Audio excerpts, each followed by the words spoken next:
Shalom. Selamat pagi guys. Semua senang kumpul lagi sama kalian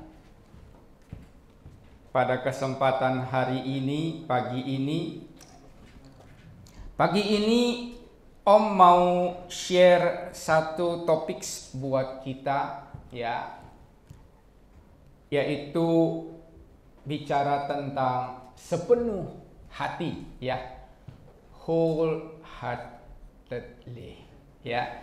Oke, nah mari buka sama-sama Alkitab kita di dalam kitab Yosua. Kitab Yosua pasal yang ke-14 ayat yang ke-9. Guys, Om akan sharing ini adalah renungan-renungan yang Om sama-sama lakukan, sama-sama buat bersama-sama dengan para senior-senior ya, mungkin engkong-engkong kalian atau mungkin ama-ama kalian ya. Setiap pagi nih ya, setiap hari ya. Nah, hari ini renungan 3 hari yang lalu ya. Hari ini Om sama mereka sudah sampai di dalam Yosua pasal yang ke-17 ya. Tapi ada hal yang luar biasa yang I ingin share buat kalian hari ini, apa yang kita dapat ya, dan ini akan jadi berkat buat kita semua. Firman Tuhan bilang begini, Yosua 14 ayat yang ke-9. Pada waktu itu Musa bersumpah, katanya, sesungguhnya tanah yang diinjak oleh kakimu itu akan menjadi milik pusakamu dan anak-anakmu sampai selama-lamanya, sebab engkau tetap mengikuti Tuhan Allahku dengan sepenuh hati. Ya. Nah, pembacaan kita cukup di sini. Sebetulnya ini adalah sebuah rangkaian kisah catatan Alkitab tentang dialog dari seorang pria ya yang bernama Kaleb. Ya, bernama Kaleb. Kaleb ketika itu datang menghadap kepada Yosua. Dan dia bilang begini, "Pak Yosua, mana bagian tanah yang dijanjikan Tuhan untuk kami, suku Yehuda?" Ya. Nah, kalau kita baca secara lengkap dari ayat yang pertama, ya, kita akan ketemu kisah yang begitu luar biasa, cerita yang begitu luar biasa. Ya. Jadi saat itu dikatakan Israel sudah dibawa Tuhan menyeberang sungai Yordan. Mereka udah masuk ke tanah perjanjian. Mereka udah nyampe kepada dreamline-nya mereka. Dreamland-nya mereka udah sampai ke sana. Sudah sampai ke tanah mimpinya mereka yang dijanjikan Tuhan. Dan kemudian sesuai dengan perintah Tuhan kepada Musa dan kepada Yosua, tanah-tanah itu kemudian baru dimulai dibagi-bagikan buat mereka. Masing-masing suku dapat. Ya, semua dapat. 2,5 suku sudah ambil dulu tanah sebelum menyeberang sungai Yordan. Ya, sisa 9,5 suku itu mereka mulai dibagi-bagikan. Tapi yang menarik, belum semua loh. Ya, belum semua tanah perjanjian itu dikuasain, belum. Ya, masih ada yang dikuasain oleh penduduk di situ. Ya, tapi karena itu tanah yang dijanjikan Tuhan, mereka harus raih, mereka harus rebut. Beberapa hari yang lalu kami merenungkan.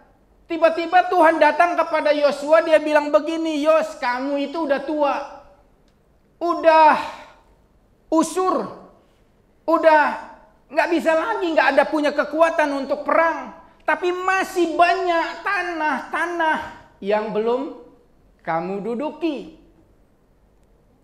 Ya. Nah, waktu itu Om dapat sebuah revelation, perenungan, bahwa ternyata dalam melakukan kehendak Tuhan, melakukan perintah Tuhan, melayani Tuhan, nggak ada waktu yang dikatakan selesai. Om bilang lantas sama para AI, sama Asuk, dan mereka semua kasih jempol. Yes, saya setuju. Saudara, Alkitab bilang, nggak ada waktu istirahat untuk melayani Tuhan. Sampai kapan? Sampai Tuhan sendiri yang bilang cukup. Jadi kami semangat ya, hari ini kalau kalian lihat ya, AI Asuk, waduh, yang namanya pelayanan udah gile bukan main. Ya, mereka betul-betul lakukan itu, mereka follow up, mereka kejar ya. Nah, mereka kan bukan seperti kita ya. Kita kadang-kadang lebih banyak di luar daripada di rumah, betul? Ya, wah mereka nggak boleh. Mereka pengen keluar, tapi karena aturan melarang. Tadinya bulan nih, ya persis nih minggu ini kita mulai ibadah. Ya, cuman karena aturan nggak boleh. 65 tahun ke atas harus diam dulu, tunggu dulu. Jadi kami batalin dulu. Apa yang kita lakukan? Zoom. Ya, nah oke, ya. Jadi ketika firman ini datang, Kaleb bilang begini sama Yosua. Dia bilang begini, Pak Yosua, dengar, masih ingat enggak apa yang firman Tuhan sampaikan melalui Musa? Firman ini. Ya. Apa aja yang kamu injak, yang sudah kamu injak akan jadi milik pusakamu. Ayat ini diterima oleh Kaleb. Nubuat ini diterima oleh Kaleb ketika dikatakan usianya masih 40 tahun, 40 years. Jadi ketika itu Kaleb adalah bilangan dari 12 orang yang diutus Tuhan pergi ke tanah Kanaan untuk ngintip, untuk melihat. Nah, waktu mereka sampai, Kaleb personally ketika dia sampai di Kades Barnea, dia ambil itu hasil bumi di situ, dia ambil hasil tanaman di situ, dan dia bawa bersama-sama dengan 12 pengintai ini kepada Musa, kepada bangsa Israel, dan dia show semua. Dia bilang, wah luar biasa, memang benar. Dia berkata dengan jujur bahwa di tanah perjanjian itu memang benar melimpah susu dan madu. Siapa yang ngomong begitu? Dia dan Yosua. Only 2%. The rest bagaimana? Sisanya yang 10 bagaimana? Mereka bilang ya, mereka nggak bantah. Tapi dengar baik-baik, dengar. Di sono raksasa, kita belalang. Nah, bicara soal belalang, ya, Om ini lagi kesel banget sama belalang. Ya. Kesel banget, kenapa? Om bikin tanaman di atas, dimakanin belalang melulu. Ya, tahu-tahu daunnya botak. Ya. Kesel banget nyari, rupa-rupanya ada belalang yang bisa hiding seperti kelihatannya kayak daun. Nyari. Pas Om lagi bersih-bersihin, dia lompat, kaget. Ya, waduh, ini belalang nih. Nah, udah mulai hari itu udah sampai kemarin tak intipin terus. Ya, begitu ada belalang, gue tangkep, ya, masukin plastik. Tangkep, masukin plastik. Biarin aja tak gantung di situ. Kejam bener. Ya, ya. Jadi seperti itu. Dan Israel bilang begini, kita ini belalang. Kita ini belalang. Nggak mungkin.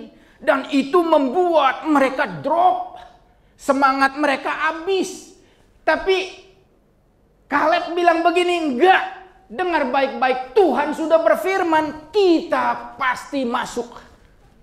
Itulah sebabnya lantas Musa bilang begini, Kaleb, tanah yang kamu injak akan jadi milik pusakamu. Dan hari itu dia datang sama Yosua, dia bilang, Yos, inget enggak? Apa yang katanya Musa, inget enggak? Dan saya minta itu. Dan waktu dia minta, catat baik-baik. Umurnya sudah 85 years. So jadi berapa lama guys dia nunggu janji Tuhan itu? Berapa lama? 45 tahun. Ya. Koreksi saya kalau saya salah hitung-hitungan karena saya waktu itu bolos pas 40 tambah 45. Ya. Ada Iren nih. Hah? Betul ya Iren ya? 85 tahun. Jadi 45 tahun dia nunggu. Jadi waktu dia dapat kesempatan sementara yang lain-lain itu Agatha nih tanah buat lu. Iren nih tanah buat lu. Dia terima. Tapi begitu sampai gilirannya dia bilang enggak. Saya mau yang dijanjikan sama Musa tuh. Dan Yosua bilang begini mungkin dialognya mereka. Ya, itu tanah belum dikuasai. Masih diduduki. Siapa yang dudukin? Raksasa.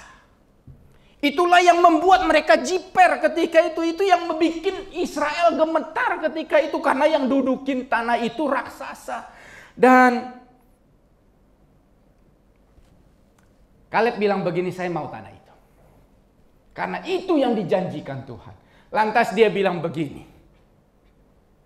Sekalipun usia saya 45 tahun. Tapi semangat saya masih 40. Kekuatan saya masih 40. Persis seperti ketika Musa perintahkan saya pergi ke sana. Kekuatan saya sama seperti itu. Dan firman Tuhan bilang begini, karena dia ikut Tuhan dengan sepenuh hati. Itulah sebabnya dia dapat tanah itu. Kemarin kami sama-sama merenungkan. Yang dahsyat begini, yuk coba cek deh di Alkitab. Ya. Sementara yang lain-lain dikasih tanah, ya ini. Tapi khusus untuk suku Yehuda luar biasa loh. Disebutin batas ini. Waduh banyak banget. Ada kota-kota yang luar biasa yang diserahkan kepada mereka. Kenapa? Mereka fight untuk itu. Mereka berjuang, mereka merebut. Jadi dengar baik-baik. Janji Tuhan buat kita semua ini, ya. Enggak serta-merta kita dapat cuman kita duduk-duduk doang. Ada hal yang harus engkau dan saya kerjakan. Guys, sama-sama bilang yuk sama saya sepenuh hati. Ya. Sepenuh hati. Nah, kita semua tentu punya dream, bukan? Ya, kita pasti punya mimpi. Kita punya passion, ya. Kita punya yang namanya desires, ya. Kapan sih nanti gua kalau gede gua akan jadi begini, gua akan begitu. Exactly kayak my little boy. Ya. Excel kalau you datang sama Excel tanya, "Sel, you mau ngapain kalau gede?" "I mau bangun hotel," dia bilang. Datang ke gereja sama papanya Oye ngomong begitu, "Om, I mau bangun hotel." Ya, mau bangun hotel. Nah, kita semua tentu pengen kan? Ada yang pengen mungkin, aduh, gue main saham nih, mana pialang saham di sini? Oh, ada di belakang sana. Ya. Ada yang berpikir, waduh nanti one day saya punya kekayaan mungkin lewat dari Bill Gates. One day mungkin saya better than Elon Musk, gitu. Mungkin, ya. Kita berharap, ya. Kita berharap. Mungkin one day saya yang pengen terkenal jadi artis begitu punya idola yang bisa berkata, wah saya mau lebih dari itu. Ya. Semua itu bagus, semua itu oke. Tapi itu akan hanya jadi sekedar mimpi kalau kita tanpa melakukan tindakan. Mengambil bagian kita. Ya, jadi catat baik-baik. According dari cerita yang tadi, ada orang yang dikasih cuman terima doang. Oh ya udahlah inilah cukup puas. Ya. Dan dia akan jadi ya sudah. Dia terima berkat, cuma dia segitu-gitu doang. Kita nggak mau kan jadi orang segitu-gitu doang? Mau nggak jadi orang segitu-gitu doang? Nggak mau. Saya juga nggak mau. Saya bilang saya harus jadi the best. Itu saya yang Om terus renungkan. Ya. Nah, bagaimana itu bisa terjadi? Ya. Keinginan-keinginan ini, ya, kepengen ini, inilah yang memotivasi orang, ya. Orang-orang di dunia kalau kita lihat semua, ini yang memotivasi mereka untuk menata diri, memperbaiki diri, ya. Memperbaiki citra diri supaya apa? Supaya mereka bisa ada tempat di tengah-tengah, in the center of the trend. Ya. Supaya bisa ikut. Ya. Sama kayak gua nih, ya. Umur sih udah segini, ya. Tapi karena disuruh ngumpul sama kalian ya jadi belagak begini deh, ya. Jadi sering-sering diledekin. Lupa tua nih, ya. Kemarin tuh ya Om pergi nih lagi apa namanya karena si Andrean menikah. Jadi kan karena putih rambut kan, waduh. Ya jadi I pergi ke ke salon ya ke barbershop ya. Sekalian dong di apa namanya? Disemir. Terus ketika selesai, tahu nggak yang magang Om itu bilang begini, Om ya, karena anak muda kan, Om. Itu mesti mau dibuat, iya buatin lagi dong, talangnya buatin gitu ya. Jadi udah disodet gitu ya. Terus dia bilang, Om ada yang lupa. Apa? Alisnya Om belum disemir. Kurang ajar ini orang. Ya, karena ada alisnya udah mulai putih-putih Om. Wah, ini waktu udah gak bisa nolak. Tapi karena I mau begini ya udah, I harus tampil ya supaya apa bisa masuk di kalangan kalian. Ya jangan ada orang begitu kan ini didatengin sama om pengawas. Ya. Nah, guys, ini yang terjadi. Ya. Jadi banyak orang dunia ini bilang begitu. Ya. Jadi orang update status karena apa? Ya. Lihat, perhatikan orang ikut gaya-gaya dunia, ya. Dan yang sayangnya banyak orang percaya juga ikut-ikutan. Ya. Ngumpulin follower. Wah harus sekian banyak supaya semakin nambah apa harus update, bikin konten terus. Ya, kehabisan ide, kontennya gila-gilaan. Ya, pakai yang gaya-gaya narsis. Ya, nanti kalau udah gaya-gaya narsis semua orang udah bosan lihat gaya-gaya narsis, masuk lagi supaya semakin tambah lagi gaya-gaya najis gitu ya. Banyaklah yang enggak lah begitu. Nah, padahal guys, ya, saya mau kasih tahu. Banyak orang cari di dunia, ya, nggak nyari di Tuhan, yang notabene adalah sumber dari semuanya itu. Saya mau bilang, you pengen sukses di dalam studi? Banyak orang pengen kan, sukses dalam studinya, sukses di dalam karirnya, sukses di dalam apa lifestyle-nya, ya, social life-nya, sukses di dalam spirituality-nya, ya. Semua itu ada di sumbernya. Catat baik-baik. You mau sukses di dalam studimu? You mau sukses di dalam karirmu? Amsal 2:16 bilang apa? Amsal 2 ayat yang ke-6, ya. Karena dari Tuhanlah dibilang gini, yang memberikan hikmat. Ingat, ketika kita mau sukses di dalam karir, ya, kita perlu hikmat, bukan? Ya, bagaimana caranya saya investasi? Bagaimana caranya saya selesaikan ujian?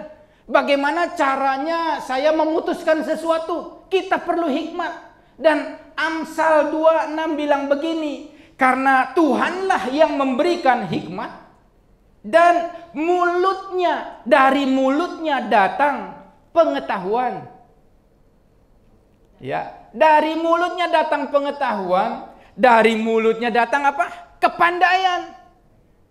Ya, dari mulutnya datang kepandaian, dari mulutnya datang pengetahuan dan datang apa namanya? Hikmat. Hikmat, kepandaian dan pengetahuan itu adalah kunci dari semua sarana yang kita perlukan untuk sukses di dalam kehidupan kita. Ya.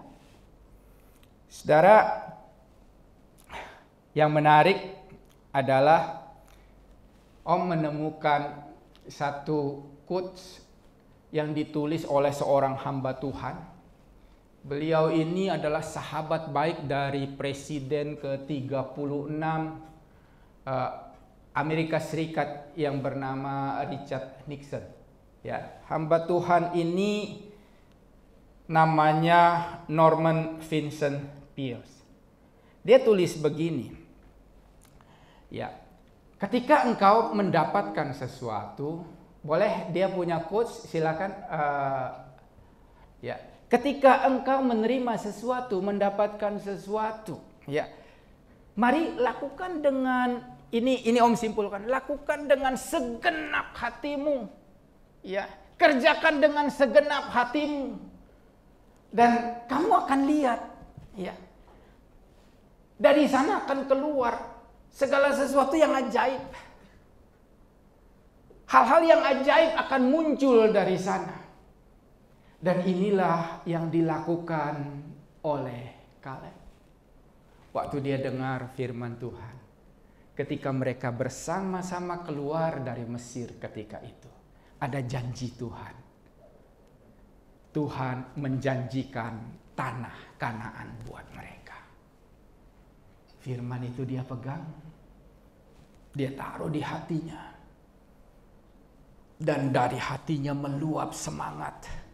Sehingga untuk itulah dia bilang begini, usia saya sekarang 85, tapi semangat gua masih 40. Usia gua 85, tapi kekuatan gua untuk berperang masih 40.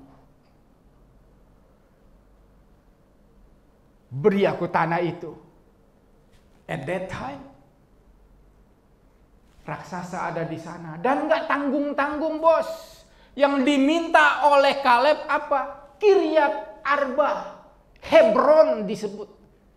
Saudara, kalau kalian baca yang namanya Kiryat Arba ini adalah bagian dari tanah yang dikuasain oleh raksasa yang paling besar dibilang di sana. Jadi di situ banyak raksasa, Kiryat Arba raksasanya paling gede. Paling besar. Nah, pernah baca tentang Goliat? Ya. Badan Goliat itu 2 meter lebih, bos. Hampir 3 meter dibilang. Hampir. Ya. Dan Om pernah coba hitung. Semua dia punya baju, dia punya alat perang itu beratnya hampir 60 kilo. Pernah lihat orang pakai bajunya 60 kilo? Rasanya kayak apa banget gitu ya. Tapi dia kalah dengan Musa. Tapi orang-orang enak yang ada di Kiryat Arba lari tunggang langgang. Nggak perlu perang, begitu dengar Opa Kaleb datang, mereka kabur semua.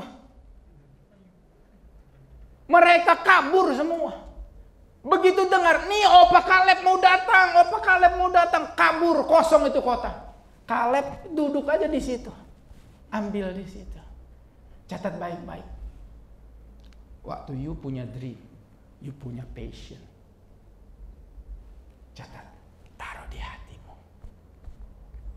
Kerjakan dengan sungguh-sungguh, sepenuh hati.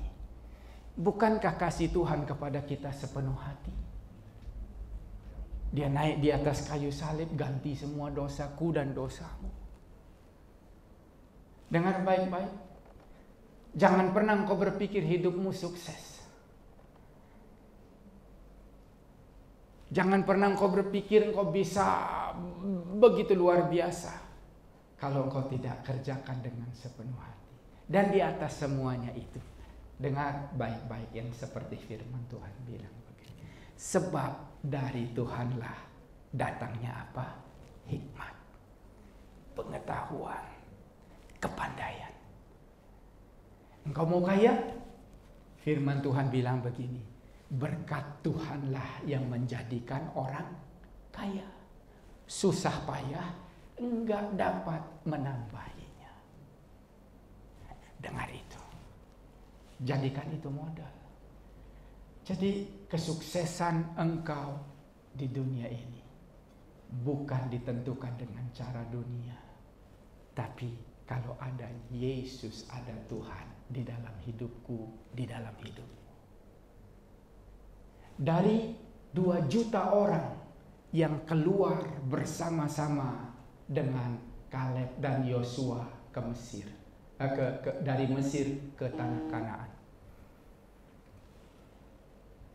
Yang tersisa dan berhasil masuk ke tanah Kanaan hanya Kaleb dan Yosua. The rest kemana? Mereka mati di padang. Karena apa? Karena mereka tidak percaya. Karena mereka, kalaupun mereka percaya tidak dengan sepenuh hatinya. Tuhan bilang begini, karena engkau percaya dan melakukan itu semua dengan sepenuh hatimu, maka engkau akan menduduki kota. Firman Tuhan juga datang kepada kita semua hari ini. Karena engkau percaya dan percayamu dengan sepenuh hati, janji Tuhan pasti genap di dalam hidupmu. Yuk kita bangkit berdiri yuk. Hari ini guys, apa yang jadi passionmu? Apa yang jadi dream? Apa yang jadi mimpi? Ya, ingat baik-baik. Awali dengan sebuah dasar di dalam hidupmu. Percaya Tuhan, bukan percaya kepada dunia. Ikut Tuhan, bukan ikut kepada dunia. Ketika kita ikut Tuhan bukan berarti kita dijauhkan dari dunia, tidak. Ya. Tapi Tuhan memberikan dunia ini supaya ada warna dari kita. Kita mewarnai dunia ini. Alkitab bilang begini, ketika engkau percaya, melakukan firman-Mu, melakukan firman Tuhan, maka apa aja yang engkau harapkan, apa saja yang engkau doakan, itu akan dibuat berhasil. Ingat, Matius 7 bilang apa? Cerita tentang dasar. Setiap orang yang mendengar perkataanku dan melakukannya, dengan apa yang dia bisa disamakan? Dia bisa disamakan dengan orang yang mendirikan rumahnya di atas batu.